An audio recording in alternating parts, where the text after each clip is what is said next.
Grace Kim could not sleep that night. She kept seeing the expression on Kenya Morrison's face as she was escorted through the lobby.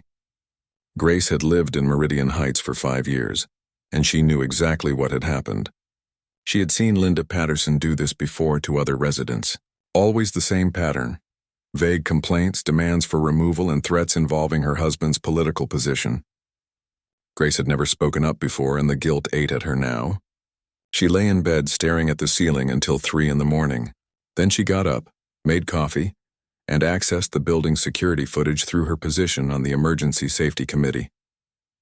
The footage confirmed what Grace already knew. Over the past 3 months, Kenya Morrison had been a model resident. She arrived late at night, left early in the morning, and kept entirely to herself. There were no visitors, no parties, no disturbances of any kind. Grace pulled up the complaint records and found exactly what she expected. 0 complaints against Kenya's unit from any resident except Linda Patterson. Linda had filed 3 complaints over 2 months, each one vague and unspecific. Excessive noise at unreasonable hours. Suspicious individuals entering and leaving the unit. Concerns about security protocols being violated. None of the complaints included specific dates, times, or actual evidence. They were designed to create a paper trail without saying anything that could be proven false. Grace downloaded the footage and the complaint records to her personal device. Then she sent a message to Danny Pierce asking him to meet her for coffee before his shift started. Danny arrived at the cafe looking like he had not slept either. He ordered black coffee and sat down across from Grace with slumped shoulders. "I know why you called me." Grace pushed her tablet across the table, showing the footage and records. "You know this was wrong." Danny nodded slowly. "I know. But what was I supposed to do? Linda Patterson has gotten 2 security chiefs fired in the past 4 years. Her husband sits on the city council and controls the budget for private security contracts. If I had refused her demands, I would have been out of a job by morning." Grace understood the pressure Danny was under, but understanding did not make it right. "So we just let her drive out anyone she does not like." Danny rubbed his face with both hands. "She has done this 5 times that I know of. All of them were residents of color. 3 moved out quietly. 1 is fighting it in court, but that has been dragging on for 8 months. And now Dr. Morrison." He looked up at Grace. "Did you know she is some kind of important scientist? I looked her up last night.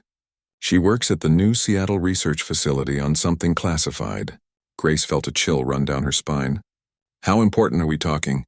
Danny pulled out his own tablet and showed Grace what he had found. Kenya Morrison had a doctorate in xenobiology. She had published papers on cross-species pathology. She had received grants from the Galactic Federation, but most of the details about her current work were sealed under security classifications.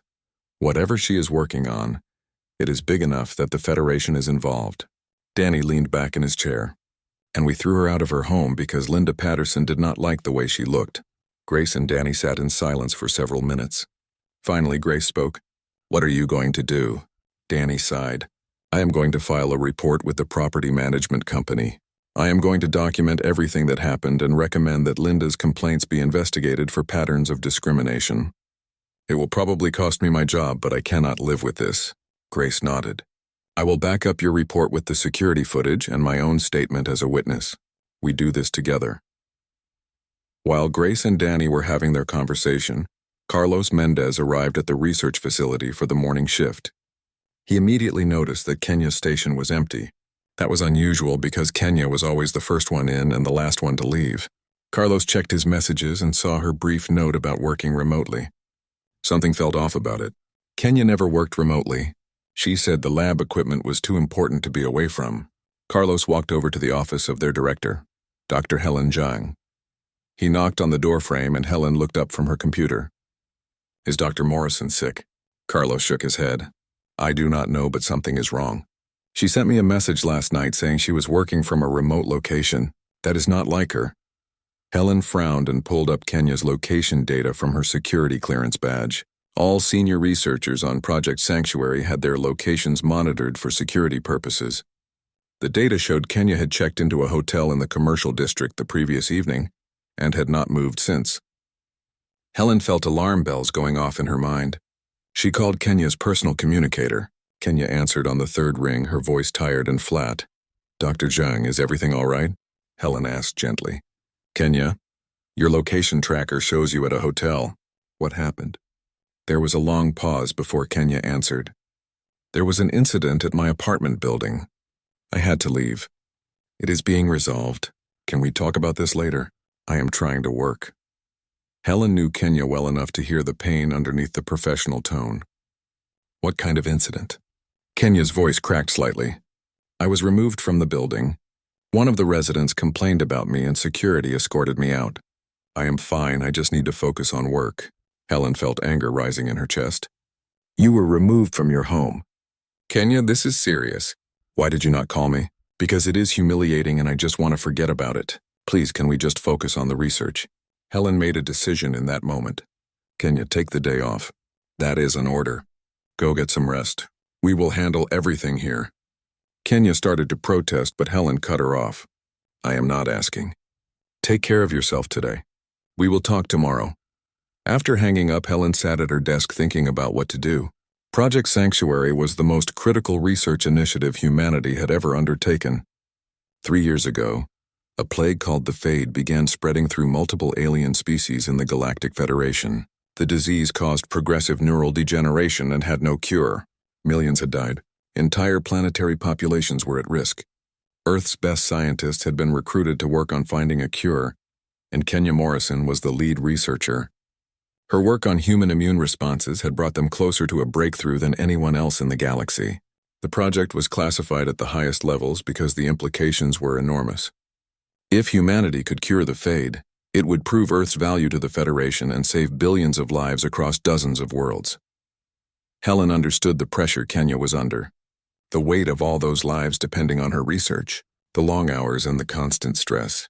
And now someone had humiliated her and driven her from her home. Helen pulled up a contact on her communicator that she had never used before. It was a direct line to Adrian Cross, the primary financial backer of Project Sanctuary.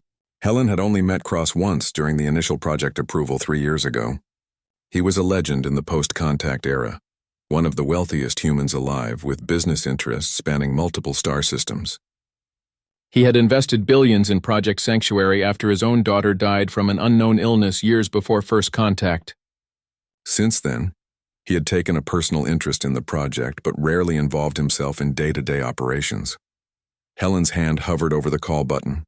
She knew that contacting Cross directly was unusual.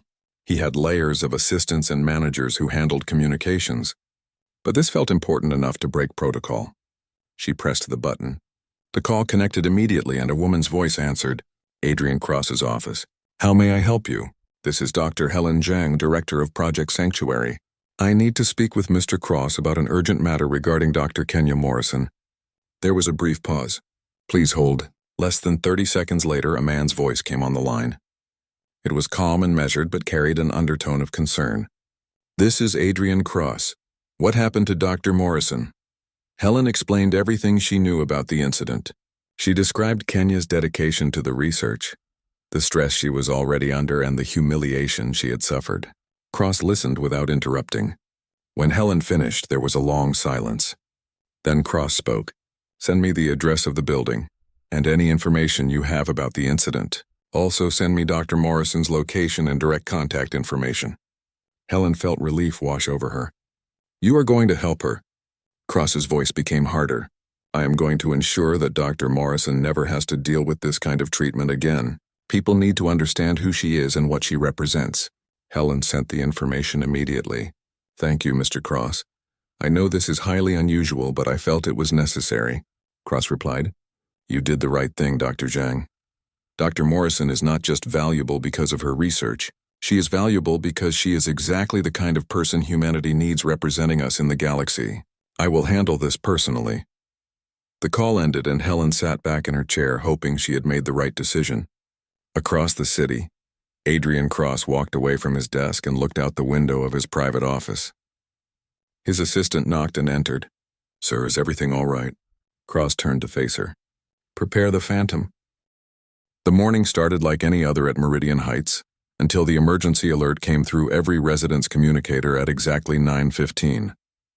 New Seattle Air Traffic Control was notifying all buildings in the downtown corridor that an unscheduled private starcraft had entered Earth's atmosphere with diplomatic clearance at the highest level. The vessel's destination was listed as Meridian Heights. Residents began gathering at their windows and on their balconies, curious and slightly alarmed. Unscheduled arrivals were rare, and diplomatic clearance usually meant someone very important was coming. Danny Pierce received the alert in the security office and immediately headed to the roof landing pad with his 2 junior guards. The pad was normally reserved for emergency services and had not been used for a private vessel in the 3 years Danny had worked there. In the residence lounge, Linda Patterson was holding court with her usual group of friends. She was embellishing her story about the suspicious woman from the previous evening, making herself sound like a hero who had protected the building from a dangerous intruder. Her friends listened with appropriate expressions of shock and support. One of them asked if Linda had heard anything from management about the investigation. Linda waved her hand dismissively. "Victor called me this morning. He said they are looking into it, but these things take time. Honestly, I do not understand why we even allow people like that to apply for residency here. This is supposed to be an exclusive community." Her friends murmured agreement, and Linda felt satisfied with how everything had worked out. The problem had been removed, and she had reinforced her position as someone who maintained standards in the building. Then someone near the window gasped and pointed at the sky. Everyone in the lounge rushed to look. Descending through the morning clouds was a vessel unlike anything most of them had ever seen in person. The craft was absolutely stunning. Its pearl-white hull seemed to shift colors in the light, creating subtle rainbow effects across its surface. The design was sleek and elegant, combining curves and angles in ways that seemed both artistic and impossibly aerodynamic. Embedded in the hull were what looked like crystals that glowed with soft blue light. As the craft descended lower, the crystals created aurora-like patterns in the air around the vessel. The Rolls-Royce emblem on the nose of the craft was visible even from the ground. Someone in the lounge whispered, "That is a Phantom Celestial. Those things cost more than most space stations." The entire building seemed to hold its breath as the magnificent craft settled onto the roof landing pad with absolute precision. There was no sound except for a harmonic hum that resonated through the building structure, almost musical in quality. The landing was so smooth that anyone inside the craft would barely have felt it touch down. Danny Pierce stood on the roof with his mouth slightly open. He had seen plenty of spacecraft in his career, but nothing like this. This was the kind of vessel that belonged to Federation senators, corporate magnates who owned planets, and the ultra-wealthy elite who moved between star systems like other people moved between cities. His communicator buzzed with messages from Victor Hughes demanding to know what was happening. Danny ignored them and focused on the craft's door as it began to open. A ramp extended smoothly from the door to the rooftop. For a moment, nothing happened. Then a man stepped out and Danny felt his stomach drop to his feet. He recognized Adrian Cross immediately from news reports. Everyone who paid any attention to interstellar business or politics knew who Adrian Cross was. He was one of the wealthiest humans alive, with a fortune that spanned multiple industries across dozens of worlds.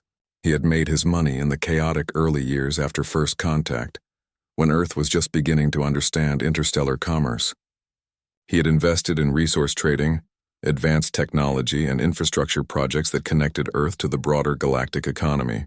His companies employed hundreds of thousands of people across multiple planets. He was known for being brilliant, ruthless in business, and intensely private. He rarely appeared in public and almost never visited Earth anymore. Cross walked down the ramp with the quiet confidence of someone who had nothing to prove to anyone. He was a tall man in his late 50s with silver hair and sharp gray eyes that seemed to miss nothing. He wore a suit that somehow managed to look both casual and impossibly expensive. Behind him came 2 assistants carrying data tablets and a woman in her 40s who Danny recognized as Natalie Ford, one of the most prominent discrimination law specialists in the Federation. The fact that Cross had brought a lawyer specializing in discrimination law made Danny's stomach sink even further. He knew exactly why Cross was here. Danny straightened his uniform and approached as professionally as he could manage. "Mr. Cross, I am Danny Pierce, Chief of Security. How can I help you today?" Cross looked at Danny with eyes that seemed to see right through him. "I am here regarding Dr. Kenya Morrison. I understand she was removed from this building yesterday evening. I would like to speak with the individual responsible for that decision and review the evidence that justified the action." His voice was calm and measured, but there was steel underneath it. Danny felt sweat forming on his back despite the cool morning air. Of course, sir. If you would follow me, I will take you to the management offices and contact the relevant parties. Cross nodded. Please do. And Danny, I want to see all security footage from yesterday evening and all complaint records related to Dr. Morrison. Danny's mouth was dry. Yes, sir. Right away. As Cross and his team walked through the building toward the management offices, residents stared openly. Word spread through the building's communication network at lightning speed. Adrian Cross is here.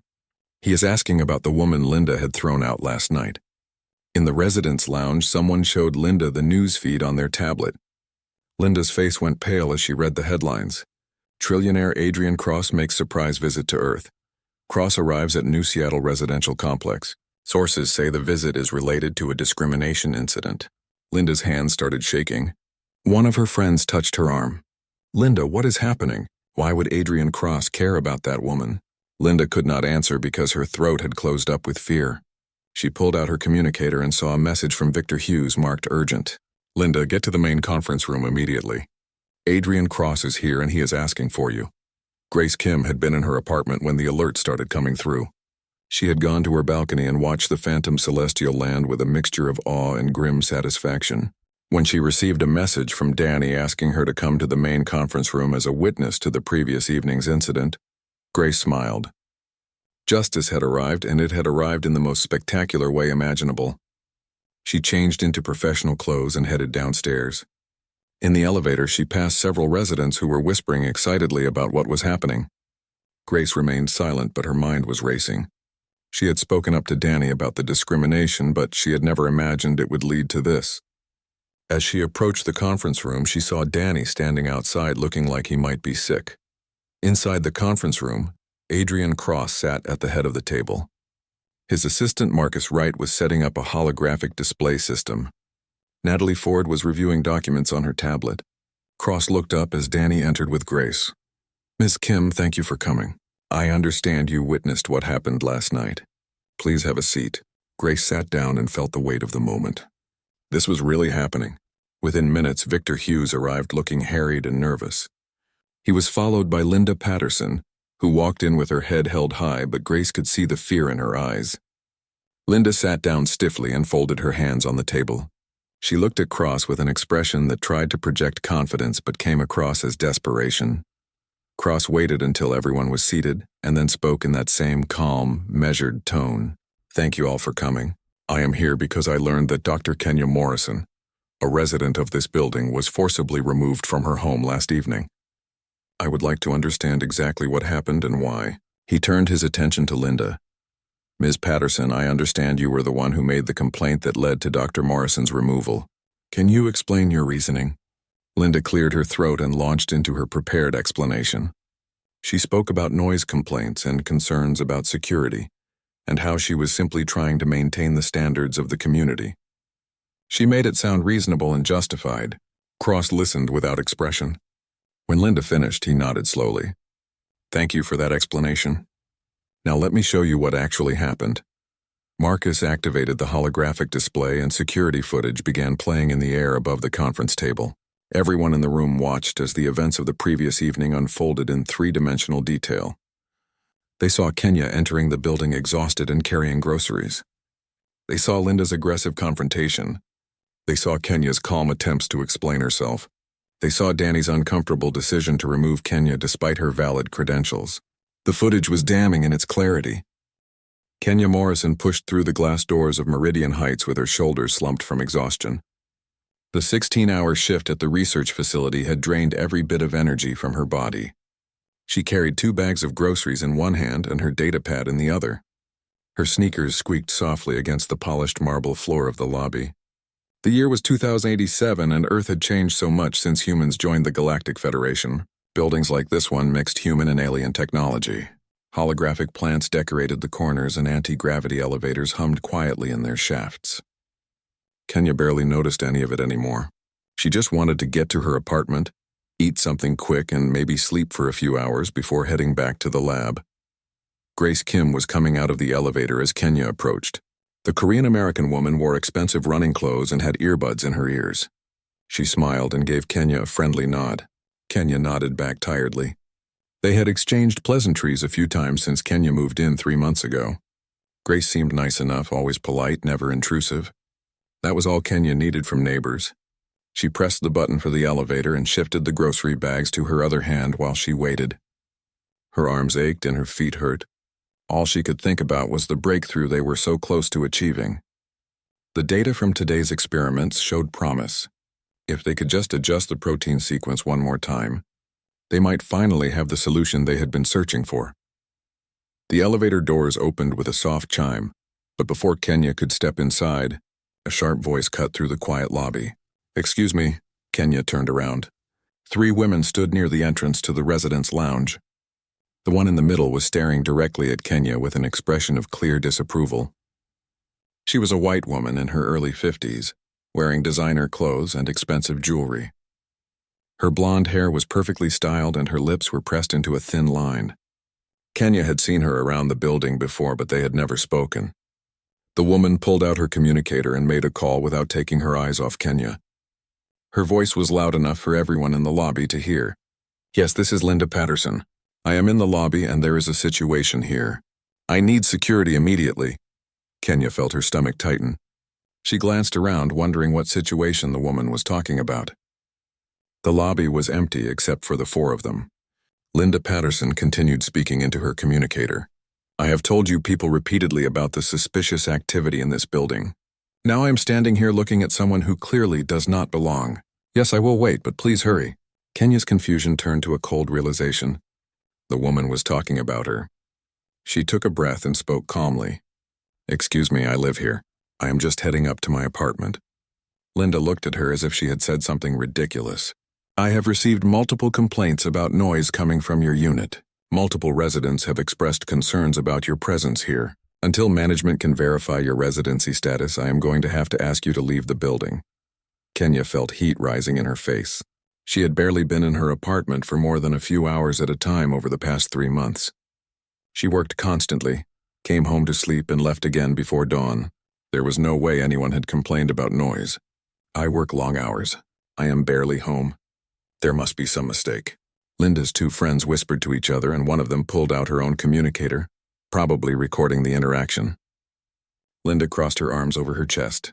"I do not care what your excuse is. This is a private residence and we have standards here. You need to leave until this matter is resolved." Kenya's exhaustion was rapidly being replaced by anger and humiliation. She set down her grocery bags and pulled out her resident ID card and access credentials. "Look, here's my ID. I have lived here for 3 months. My rent is paid in full. I have every right to be here."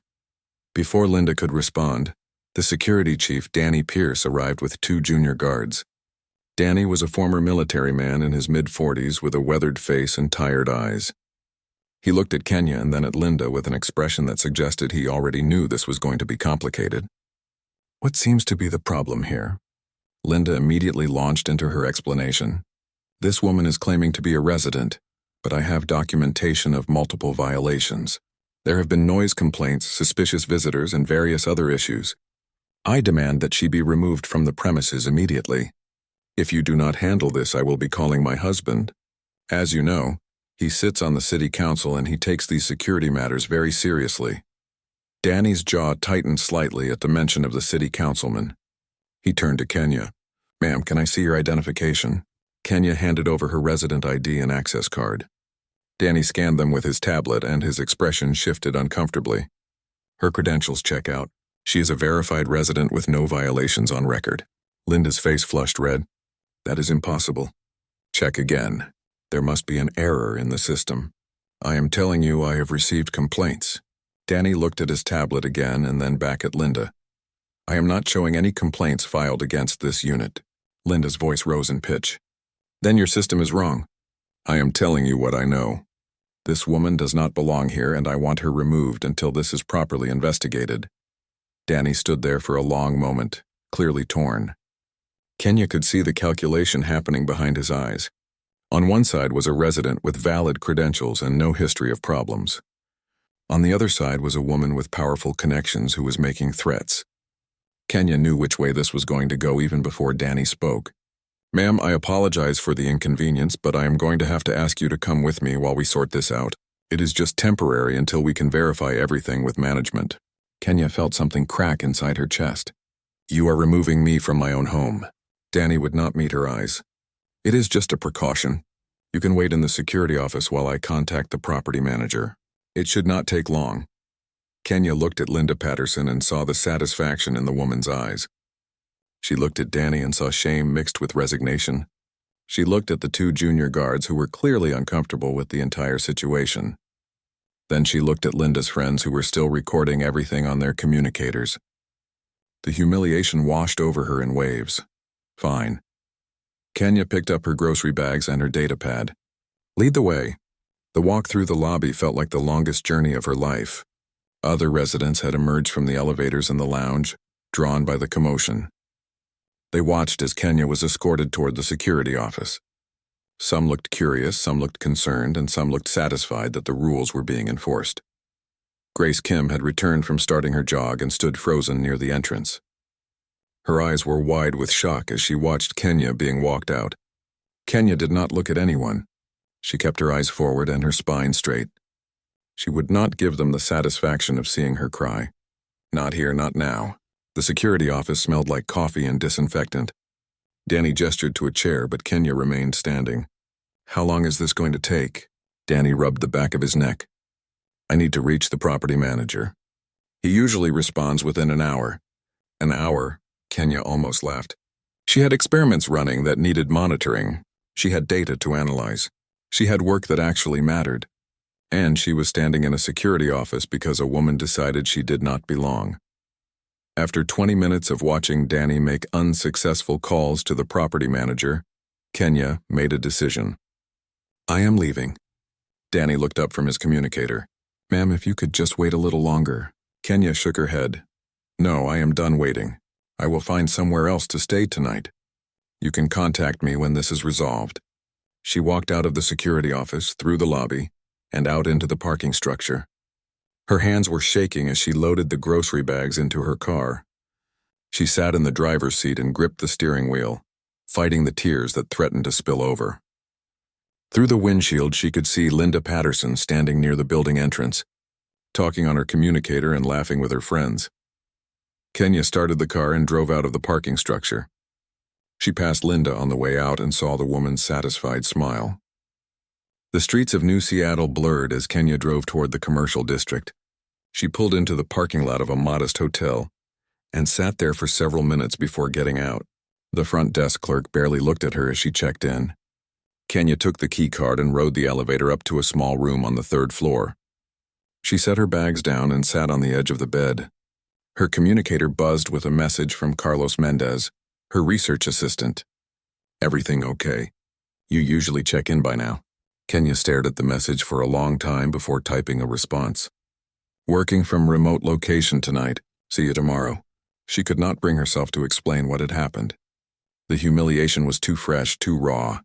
She opened her datapad and tried to focus on the research data, but the numbers blurred together. Her mind kept replaying the scene in the lobby. The way Linda had looked at her. The way Danny had chosen to protect his job over doing what was right. Linda Patterson stared at Adrian Cross, her face pale and her hands trembling slightly on the conference table. She shook her head slowly in response to his question. I know she claimed to be some kind of scientist, but I do not see how that is relevant to building security concerns. Cross's expression remained neutral, but his eyes grew harder.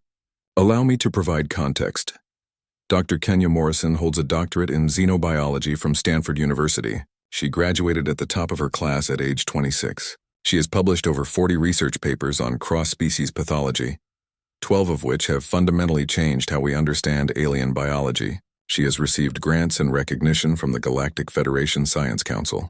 And for the past 3 years, she has been the lead researcher on Project Sanctuary, the most important medical research initiative humanity has ever undertaken. Marcus Wright pulled up Kenya's credentials on the holographic display. Her academic achievements, her publications, her awards, and her security clearances filled the air above the table. Everyone in the room stared at the impressive list. Grace Kim felt a surge of pride even though she barely knew Kenya. Victor Hughes looked like he wanted to disappear into his chair. Danny Pierce stared at his hands, unable to meet anyone's eyes. Cross continued speaking. Project Sanctuary is classified at the highest levels, but I can share some basic information. 3 years ago, a plague called the Fade began killing millions of sentient beings across multiple species in the Galactic Federation. The disease causes progressive neural degeneration, and no one has been able to find a cure. Until Dr. Morrison's research, she has made breakthroughs that bring us closer to saving billions of lives across dozens of worlds than anyone else in the galaxy. Cross leaned back in his chair and looked directly at Linda. Yesterday evening, while Dr. Morrison was working a 16-hour shift, trying to solve a plague that threatens entire civilizations, you decided she did not belong in your building.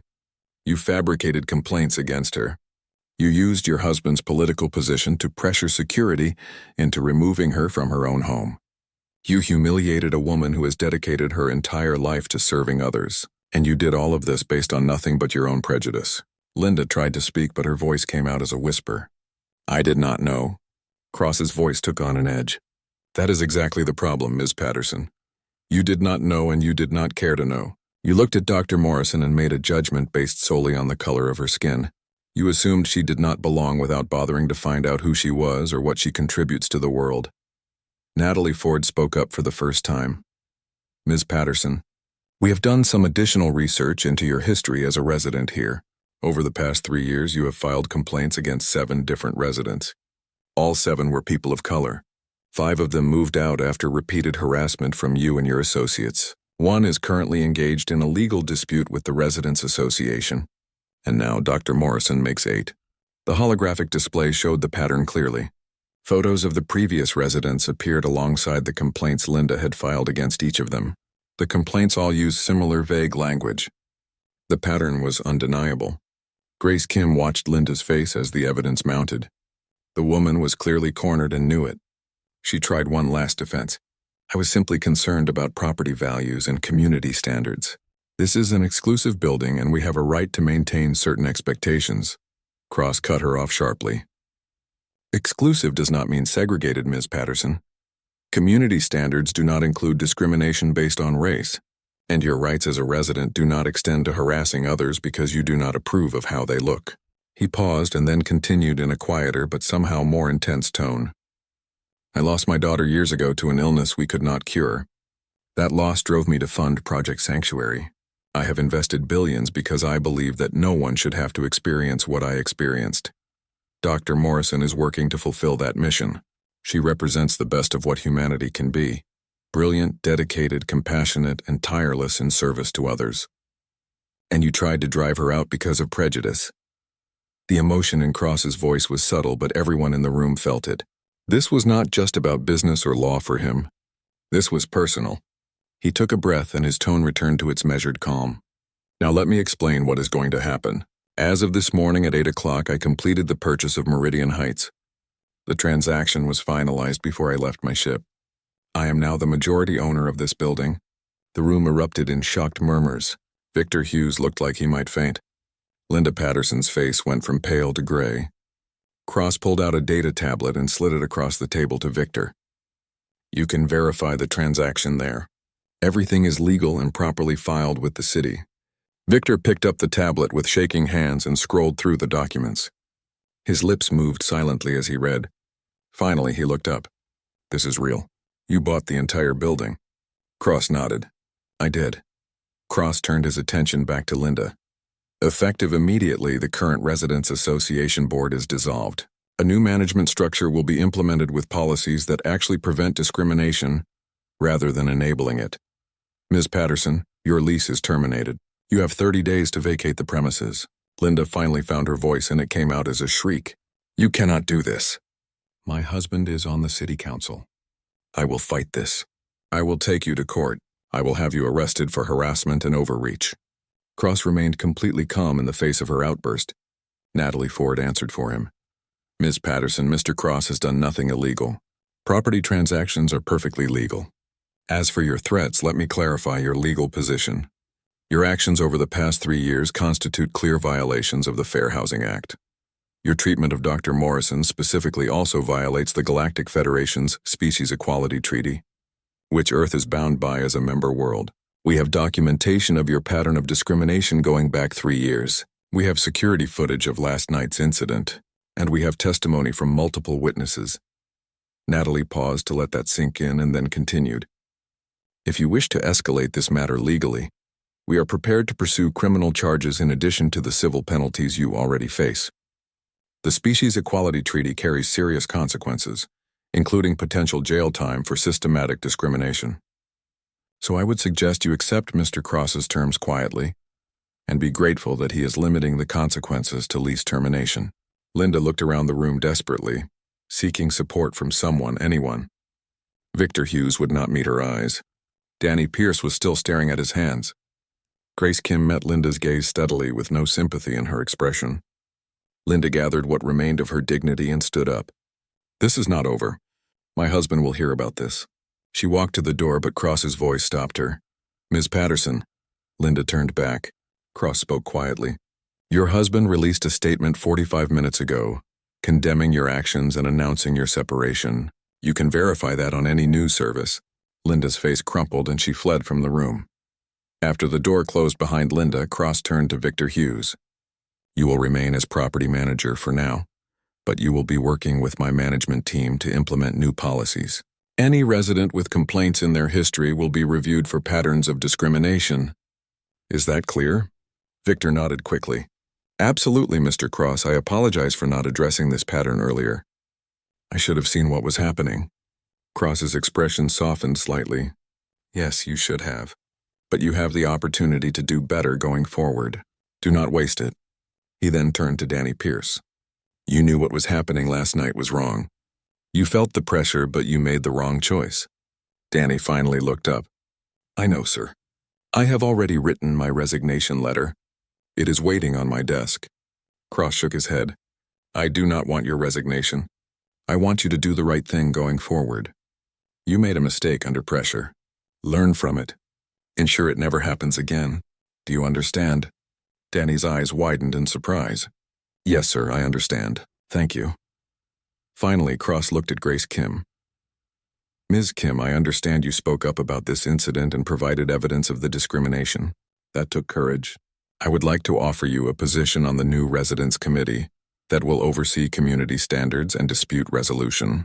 We need people who are willing to stand up for what is right. Grace felt honored and slightly overwhelmed. I would be happy to serve in that capacity. Cross nodded his approval. Good.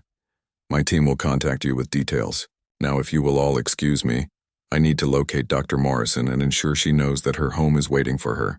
He stood and everyone else stood automatically. Grace, Victor, and Danny filed out of the conference room, each lost in their own thoughts about what had just happened. Cross remained behind with Natalie Ford and Marcus Wright. Natalie spoke first. That was handled well. The legal implications are clear and the message has been sent. Cross walked to the window and looked out at the city. Messages are important, but they are not enough. Dr. Morrison needs to know that what happened to her mattered to someone. Kenya Morrison stood in her lab staring at protein sequence data on the large display screen. She had been looking at the same data for 20 minutes without really seeing it. Her mind kept drifting back to the previous evening no matter how hard she tried to focus. The humiliation burned in her memory like a fresh wound. She heard footsteps approaching and turned to see Danny Pierce standing in the doorway of the lab. He looked nervous and uncomfortable. Kenya felt her body tense automatically. If you are here to tell me there are more problems with my residency, I am really not interested in hearing it right now. Danny held up his hands in a placating gesture. Dr. Morrison, I came to apologize. I made the wrong decision last night and there is no excuse for it. I let pressure from someone with political connections override my own judgment and your rights. I am sorry. Kenya studied his face and saw genuine remorse there. She sighed. I understand you were in a difficult position, but that does not make what happened any less wrong. Danny nodded. I know. I have filed a formal report with the property management company documenting everything that happened, including the pattern of discrimination by Ms. Patterson. I also want you to know that someone is here who wants to speak with you. Kenya frowned in confusion. Who would come here to speak with me? Danny stepped aside and Adrian Cross walked into the lab. Kenya's eyes widened in shock. She recognized him immediately. Everyone who followed news about interstellar business or the Galactic Federation knew who Adrian Cross was. She had known he was the primary financial backer of Project Sanctuary, but she had never expected to meet him in person, let alone have him show up at her lab after the worst night of her life. "Mr. Cross, I am honored to meet you, but I am confused about why you are here." Cross smiled slightly and gestured to a small conference room attached to the lab. "May we speak privately for a few moments?" Kenya nodded and led him into the conference room. Dr. Helen Zhang was already inside along with Natalie Ford. Kenya sat down feeling like she had stepped into some alternate reality. Cross settled into a chair across from her and studied her face for a moment before speaking. "Dr. Morrison, I learned this morning about what happened to you last evening at Meridian Heights. I want you to know that I have taken action to address the situation and to ensure you never face that kind of treatment again." Kenya blinked in confusion. "I do not understand. What kind of action?" Cross explained everything calmly and clearly. The investigation into Linda Patterson's complaints, the pattern of discrimination he had uncovered, the confrontation at Meridian Heights, and finally the purchase of the building itself. Kenya sat in stunned silence as Cross laid out what he had done. When he finished, she could only manage to say, "You bought my building." Cross nodded. "I did. Ms. Patterson's lease has been terminated and she has 30 days to vacate. The Residents Association has been dissolved, and new management policies are being implemented to prevent discrimination. Your home is waiting for you and you will never have to deal with that kind of harassment again." Kenya felt emotions flooding through her that she could not quite name. Relief, gratitude, disbelief, and something that felt dangerously close to tears. "Why would you do all of this for me? I am just one researcher." Cross leaned forward with an intensity in his eyes that made Kenya pay close attention to every word he said. "Dr. Morrison, you are not just one researcher. You are the lead scientist on the most important medical project in the known galaxy. Your work could save billions of lives across dozens of species. But more than that, you represent something crucial about humanity. After what happened to you, you did not complain or seek attention or demand justice. You simply went back to work trying to save lives. That kind of dedication and dignity in the face of injustice is exactly why humanity deserves its place among the stars. What happened to you was unacceptable, and I wanted to ensure it was made right." Kenya felt the tears she had been fighting finally escape down her cheeks. She wiped them away quickly, embarrassed. "I am sorry. I am just overwhelmed. It has been a very difficult 24 hours. Cross's expression softened. "You have nothing to apologize for. You were wronged and you are entitled to feel whatever you feel about it." They talked for over an hour, and Kenya found herself relaxing, despite the surreal situation. Cross asked about her research and seemed genuinely interested in the technical details. Kenya explained the breakthrough she was close to achieving, the challenges with adapting the treatment for different species, and the pressure she felt knowing how many lives depended on success. Cross listened carefully and then made an offer that left Kenya speechless once again. "I want to provide additional resources to support your work. Access to experimental technology from our allied species, expanded lab facilities, and a support team to handle administrative tasks so you can focus entirely on research." Kenya tried to protest that it was too much, but Cross shook his head. "This is not charity or favoritism. This is recognition of the importance of your work. The galaxy needs you to succeed, and I want to remove every possible obstacle from your path." Dr. Zhang spoke up for the first time. "Dr. Morrison, I strongly encourage you to accept Mr. Cross's offer. These resources could accelerate your research by months or even years." Kenya looked between Helen and Cross and finally nodded. "I accept, thank you. I do not know what else to say except thank you." Cross stood and extended his hand. Kenya shook it and felt the strength and confidence in his grip. "Now let me take you home. Your apartment is ready, and I think you will find the atmosphere at Meridian Heights has changed considerably." Kenya gathered her things from the lab and followed Cross out to where his Rolls-Royce Phantom Celestial waited on the facility's landing pad. She had never been inside a craft like this and could not help staring at the luxurious interior as they lifted off. The flight to Meridian Heights took only minutes, and Kenya watched through the window as the city passed below. When the Phantom landed on the roof of Meridian Heights, Kenya saw that a crowd had gathered. Residents filled the rooftop terrace and spilled out onto balconies. As Cross and Kenya walked down the ramp, the crowd parted respectfully. Kenya recognized many of the faces from passing them in hallways or elevators over the past 3 months. People who had never acknowledged her before now looked at her with expressions ranging from respect to guilt to genuine welcome. Grace Kim stepped forward first. "Dr. Morrison, I want to apologize for not speaking up more forcefully last night. What happened to you was wrong, and I should have done more to stop it." Kenya managed a small smile. "You spoke up when it mattered, and I am grateful for that." Grace nodded, and several other residents came forward to introduce themselves and express support. Some admitted they had not known who Kenya was or what she did. Others simply said they were glad she was home. Cross watched the interactions with quiet satisfaction. After a few minutes, he touched Kenya's arm gently. "I need to return to my ship, but I want you to know something.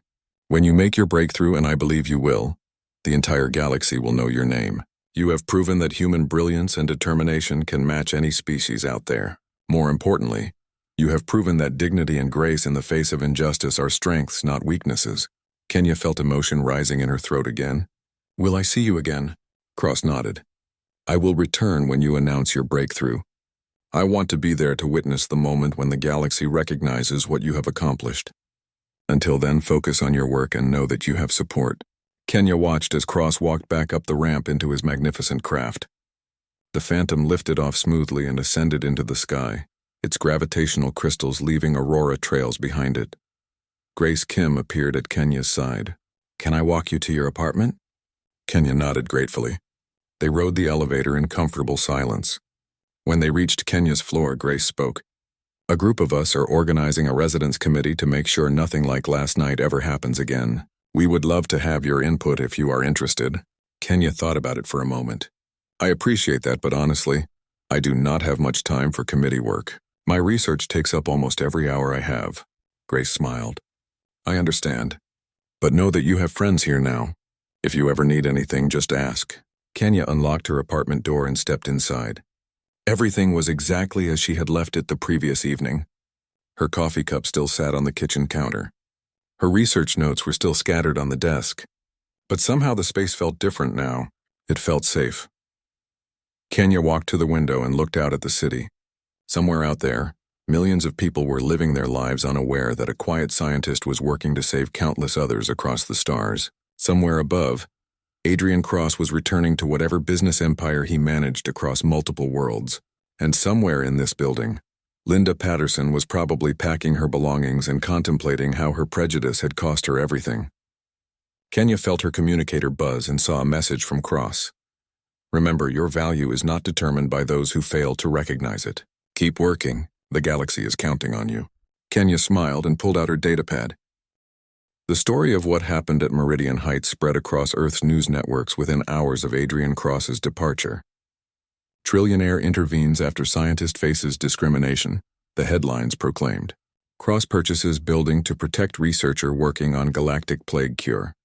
The incident became the most talked about news story of the week, not just because of Cross's dramatic intervention, but because it touched on so many issues that mattered to people: discrimination, justice, the importance of science, and the question of humanity's place in the galactic community, all converged in one powerful narrative. News anchors debated the implications while social media exploded with opinions. Most people celebrated Cross's actions and expressed outrage at what Kenya had endured. Others questioned whether one wealthy man should have so much power to reshape situations according to his own judgment. With approval from the Federation Science Council, some details about Project Sanctuary were declassified to provide context for the story. The public learned that the Fade Plague had killed over 3 million sentient beings across 7 species in the past 3 years. They learned that Kenya Morrison's research represented the most promising avenue toward a cure. They learned that she worked 16-hour days while barely sleeping, driven by the knowledge that every day without a cure meant more deaths. The revelation transformed Kenya from an unknown scientist into a symbol of human dedication and brilliance. Opinion pieces appeared with titles like "The Genius Next Door" and "Why We Must Protect Our Best and Brightest." Kenya herself refused most interview requests, releasing only a brief statement through the research facility. "I appreciate the support, but I am simply doing my job. My focus remains on the research and on finding a cure that will save lives. I hope this incident leads to positive changes that ensure no one else faces discrimination for simply existing in their own home." For Linda Patterson, the aftermath was devastating. Her husband's public statement condemning her actions and announcing their separation appeared on news feeds within an hour of Cross's confrontation. The statement was brief but damning. "I was unaware of my wife's pattern of discriminatory behavior toward residents of Meridian Heights. I do not condone her actions and I apologize to all those she has harmed. We are separating effective immediately, and I am cooperating with investigations into this matter." Linda's friends abandoned her one by one as the full extent of her behavior became public. Business partnerships dissolved when her history of complaints against residents of color was revealed. She tried to give interviews claiming she had been misunderstood, that she was protecting community standards, that Cross had overreached his authority. But the security footage that leaked to the media told a different story. People watched Linda's aggressive confrontation with Kenya and saw exactly what had happened. They saw a tired woman being harassed for no legitimate reason. Legal experts appeared on news programs to discuss the case. Most agreed that while Linda would likely avoid criminal charges, her civil liability was substantial. The 5 previous residents she had driven out were already preparing lawsuits. One legal analyst noted that Linda had become a cautionary tale about the consequences of prejudice in an era when humanity was trying to prove itself worthy of galactic citizenship. Within 2 weeks, Linda quietly moved to a small town 300 miles from New Seattle.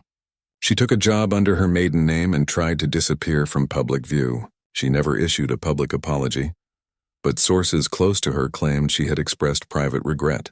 Whether that regret was genuine or simply a response to consequences remained unclear. At Meridian Heights, the changes were immediate and visible.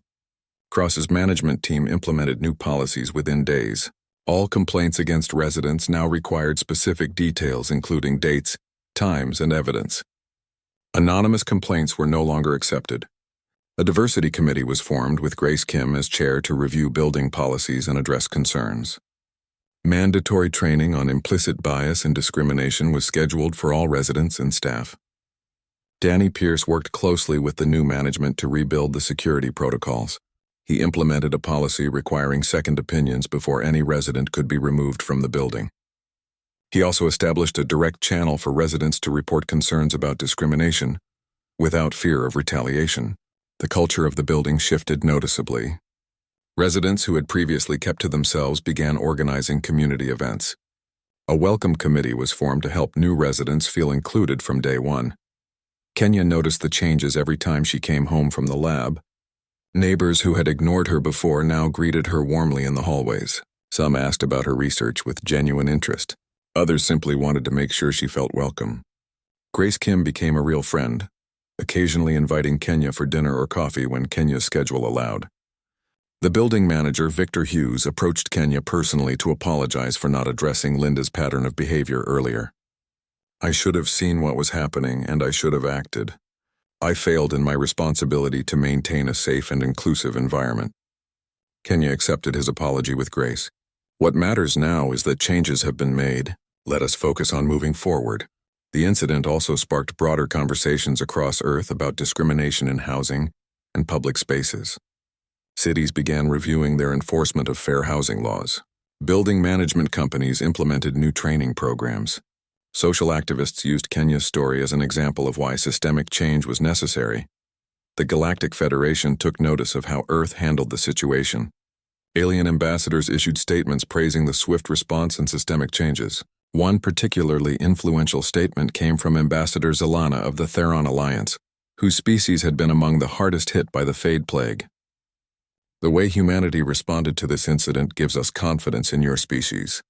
You did not hide the problem or defend the discrimination. You confronted it, held people accountable, and implemented real changes. This is the mark of a civilization that truly deserves its place in the galactic community." Not all alien observers were impressed, however. Some pointed out that the incident should never have happened in the first place. They questioned whether humanity had really moved beyond its history of prejudice and division. These criticisms stung, but they also prompted important conversations on Earth about the work that still needed to be done. Adrian Cross watched the public reaction from his offices orbiting Neptune. He gave one interview to a major news network, and his words were widely quoted. "What happened to Dr. Morrison revealed both the worst and the best of humanity. The worst in those who judged her based on prejudice, the best in those who stood up for her, and in her own response of quiet dignity and continued dedication to her work. That is what the galaxy needs to see from us. Not perfection, but the courage to confront our failures and the determination to do better. When asked if he thought his intervention was too dramatic, Cross smiled slightly. I bought a building. I held people accountable for their actions. I protected a valuable member of our society who was being treated unfairly. If that is dramatic, then I believe we need more drama and less tolerance for injustice. In her lab, Kenya tried to ignore the media storm and focus on her work. The additional resources Cross had provided were already making a difference. New equipment arrived that allowed her to run experiments faster. A support team took over the administrative tasks that had been eating into her research time. Most importantly, she had the mental space to think clearly now that the stress of the housing situation was resolved. Carlos Mendez and the rest of the research team noticed the change in Kenya. She seemed more focused, more energized, more like the brilliant scientist they knew she could be when not weighed down by other concerns.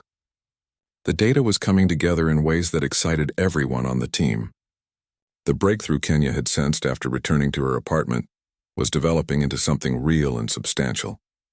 They were close to a viable treatment, closer than they had ever been. Dr. Helen Zhang reported their progress to the Federation Science Council and received authorization to move forward with preliminary clinical trials. This was a huge step forward. If the trials were successful, they would have proof that the treatment worked across multiple species. 3 months after the incident at Meridian Heights, Kenya stood in front of the Federation Science Council via holographic transmission and presented her preliminary findings. Council members from dozens of worlds listened as she explained the mechanism by which human immune responses could be synthesized and adapted to fight the fade. She showed data from laboratory trials. She presented theoretical models for how the treatment could be scaled up for mass production. She answered questions from alien scientists who specialized in fields she barely understood. At the end of her presentation, the council chair, an ancient being from a species that had seen civilizations rise and fall, spoke directly to her. Dr. Morrison, your work is remarkable. If your clinical trials succeed, you will have saved more lives than most beings save in 1,000 lifetimes. 6 months had passed since that terrible night at Meridian Heights. Kenya Morrison stood in her lab looking at data that made her heart race with excitement and terror in equal measure. The clinical trials across 3 different worlds had been running for 8 weeks, and the results were beyond anything she had dared to hope for. On Talos Prime, where the fate had killed nearly 10% of the population, patients who were days from death were recovering. Their neural function was stabilizing and the disease progression had stopped completely. Results from the other 2 trial sites showed the same miraculous pattern. The treatment worked. It actually worked across multiple species exactly as Kenya had predicted. Carlos Mendez burst into the lab waving his datapad with tears streaming down his face. Dr. Morrison, the latest results from Talos Prime just came through. A 97% success rate. 97%. Do you understand what this means? Kenya felt her own eyes filling with tears. It means we did it. We actually found a cure. The rest of the research team crowded into the lab, and for several minutes, they simply celebrated. People hugged and cried and laughed with relief and joy. Dr. Helen Zhang appeared in the doorway and watched the celebration with a broad smile. When the initial excitement died down, she spoke. The Federation Council has called an emergency session. They want Dr. Morrison to present the final results tomorrow. This is it, Kenya. This is the moment we have been working toward for 3 years. Kenya felt the weight of the moment settle over her. Tomorrow she would stand before representatives from hundreds of worlds and announce that humanity had solved one of the greatest medical crises the galaxy had ever faced. The pressure was enormous, but so was the sense of purpose. That evening, Kenya sat in her apartment at Meridian Heights trying to prepare her presentation. Grace Kim stopped by with dinner, sensing that Kenya needed both food and company. They sat together at Kenya's small dining table, and Grace asked the question that was on everyone's mind. Are you nervous about tomorrow? Kenya nodded. Terrified, actually. This is not just about presenting data. This is about humanity proving that we deserve our place in the galactic community. Grace reached across the table and squeezed Kenya's hand. You have already proved that. You did the work. You found the cure. Tomorrow is just about sharing what you accomplished. Kenya smiled gratefully. I received a message from Adrian Cross. He is coming to Station Unity for the presentation. He said he would not miss it for anything. Grace raised her glass of water in a toast. To the woman who saved the galaxy. Kenya clinked her glass against Grace's. To everyone who helped make it possible. The next morning, Kenya traveled to Station Unity, the massive space station that served as humanity's gateway to the Galactic Federation. The station orbited Earth and housed diplomatic offices, trade centers, and the Federation Council chambers. Kenya had been there before for smaller presentations, but nothing like this. The council chamber was an enormous amphitheater, designed to hold representatives from hundreds of worlds. The seats rose in tiers around a central stage where Kenya would present. As she waited backstage, Carlos gave her a final encouraging hug. You are going to be amazing. Just tell them what we discovered. The truth is incredible enough. Kenya nodded and walked out onto the stage. The chamber was packed. Every seat was filled with delegates representing civilizations from across the galaxy. Humans sat alongside aliens of every imaginable form.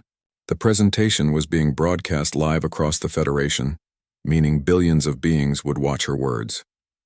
Kenya took a deep breath and began. Honored members of the Federation Council, I stand before you today to present the culmination of 3 years of research by Project Sanctuary.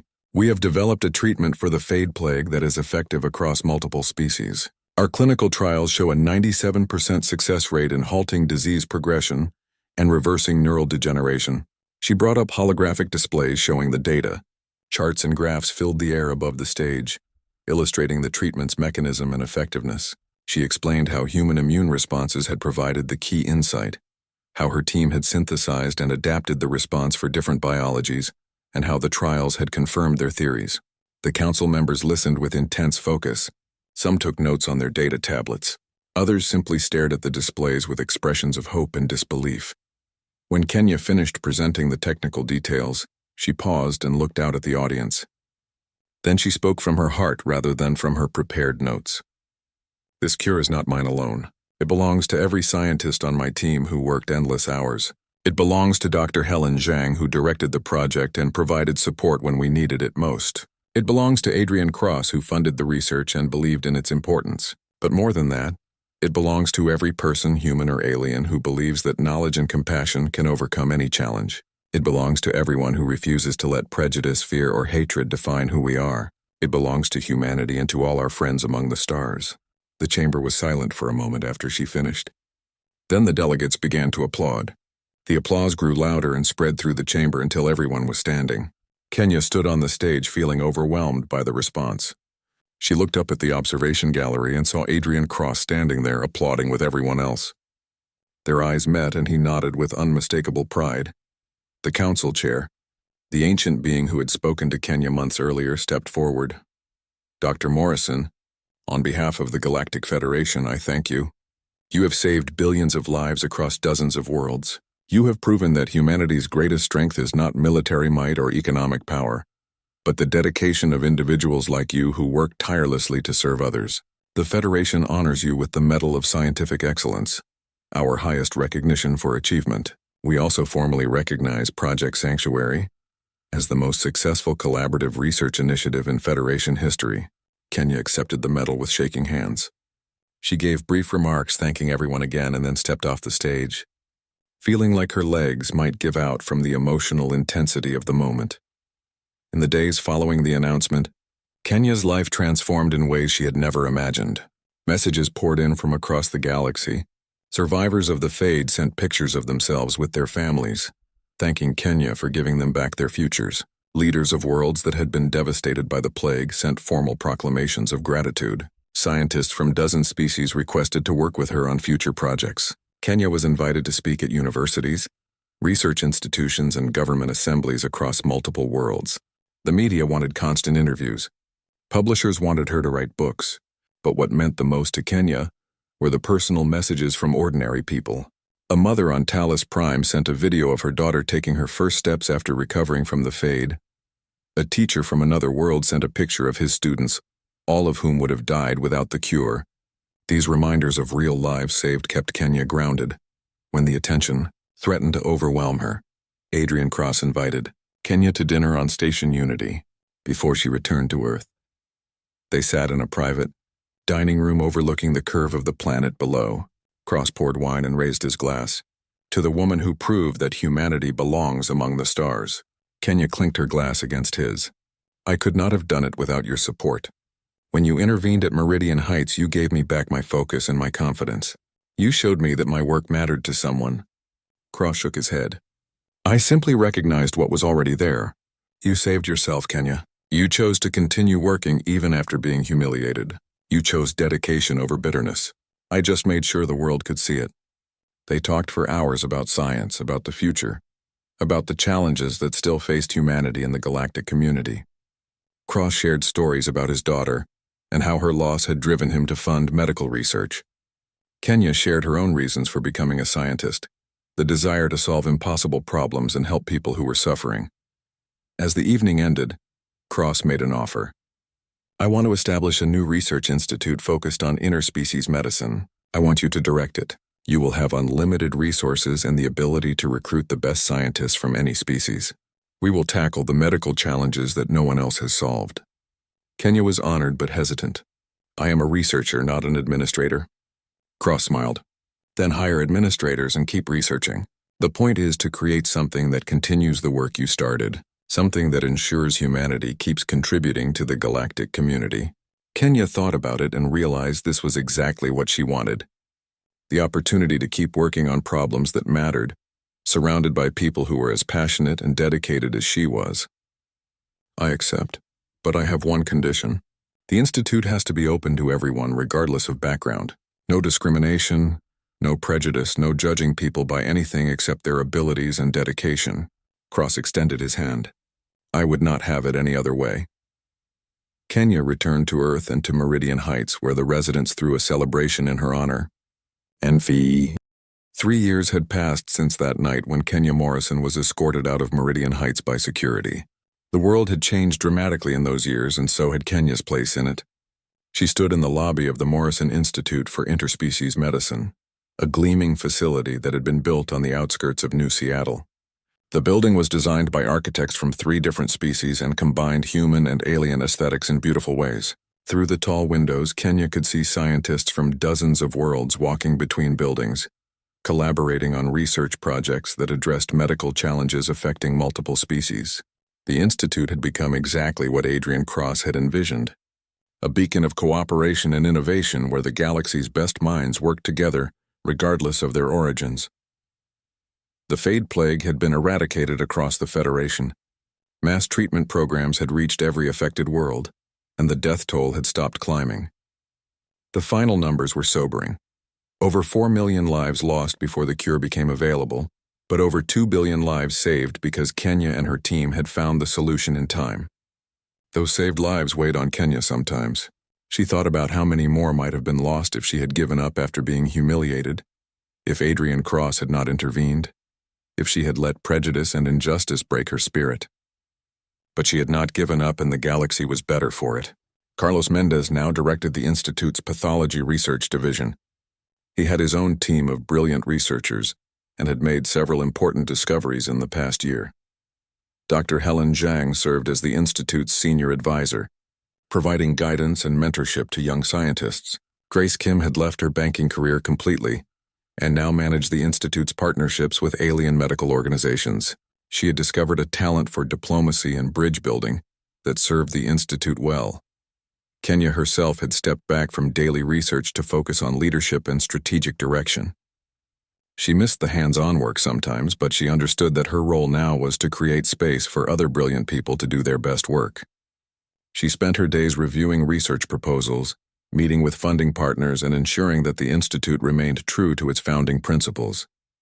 No discrimination, no prejudice, no barriers based on anything except talent and dedication.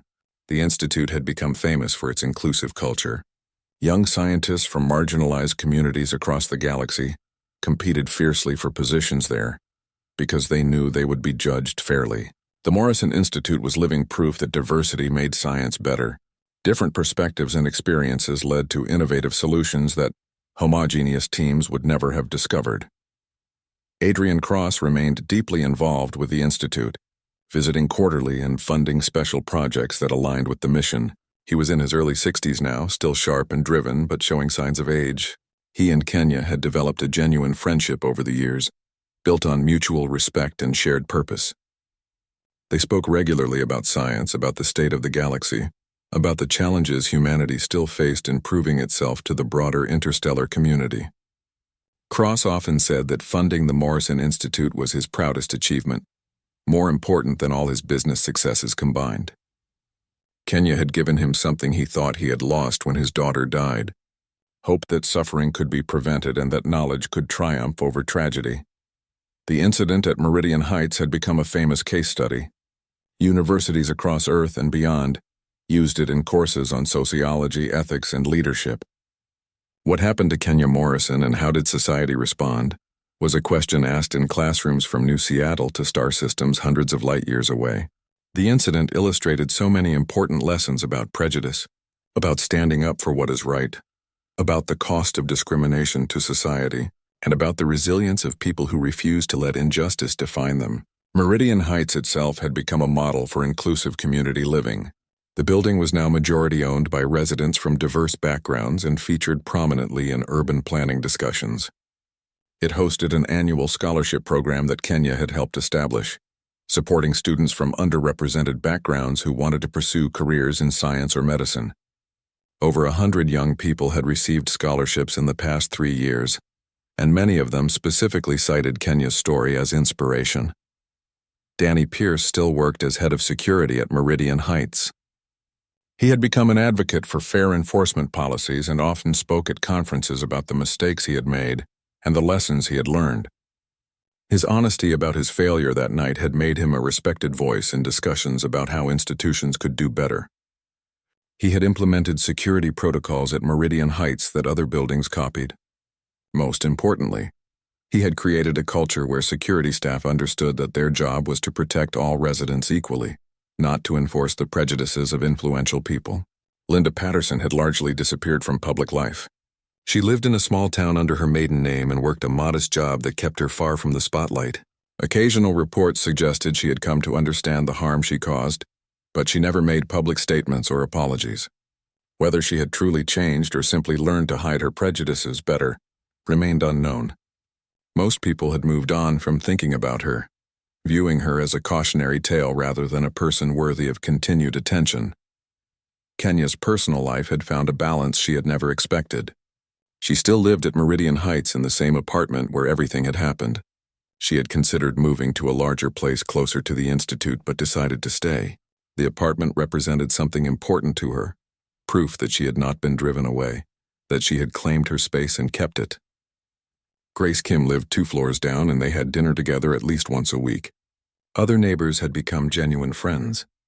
The building had transformed from a place where Kenya felt isolated and unwelcome to a real community where she belonged. She often thought about how different her life might have been if Adrian Cross had not intervened. Would she have found another place to live and continued her research? Probably, because giving up was not in her nature, but the emotional toll might have broken something essential in her. The intervention had given her more than just justice. It had given her the message that she mattered, that her work was valued, that someone powerful enough to make a difference cared about what happened to her. One afternoon, Kenya gave a tour of the Morrison Institute to a group of high school students who were interested in science careers.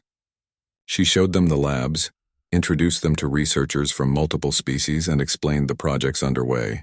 The students were excited and asked dozens of questions about what it was like to work with alien scientists, how the research process worked, and what career paths might lead to positions at the Institute. At the end of the tour, one young girl hung back. She was a black teenager with nervous energy and intelligent eyes. She waited until the other students had left and then approached Kenya. "Dr. Morrison, can I ask you something personal?" Kenya smiled. "Of course." The girl took a breath. "Is it true what they say, that someone tried to kick you out of your home because of how you looked?" Kenya nodded gently. "It is true." The girl's next question came out in a rush. "How did you not give up? How did you keep going when someone made you feel like you did not belong?" Kenya thought carefully about her answer because she knew how important this moment was. I kept going because the work mattered more than the pain. I kept going because I knew my worth even when someone else did not see it. I kept going because I had people who stood up for me when I could not stand up for myself. And most importantly, I kept going because I refused to let someone else's prejudice determine my future. The girl listened intently and Kenya continued. Here's what I learned from that experience. Your value is not determined by those who fail to recognize it. There will always be people who judge you unfairly, who make assumptions based on how you look rather than who you are. But there will also be people who see your brilliance and your potential. Find those people, surround yourself with them, and never ever let the small-minded people convince you that you do not belong. The girl had tears in her eyes. Thank you. I needed to hear that. Kenya gave her a hug. You belong here, in science, in this field, in any space where you choose to be. Do not let anyone tell you otherwise. That evening, Kenya returned to Meridian Heights as the sun set over New Seattle. She rode the elevator up to her floor and walked down the familiar hallway. Inside her apartment, she made tea and stood on her balcony looking out at the city. Her communicator chimed with a message from Cross. I saw the news about your nomination for the Galactic Peace Prize. Well deserved. Congratulations. Kenya smiled and replied, Thank you for everything you have done, for seeing me when others would not, for believing that justice matters. Cross responded immediately. I simply recognized what was already there. You saved yourself, Kenya. You saved the galaxy. I just made sure people could see it. Kenya looked up at the stars beginning to appear in the darkening sky.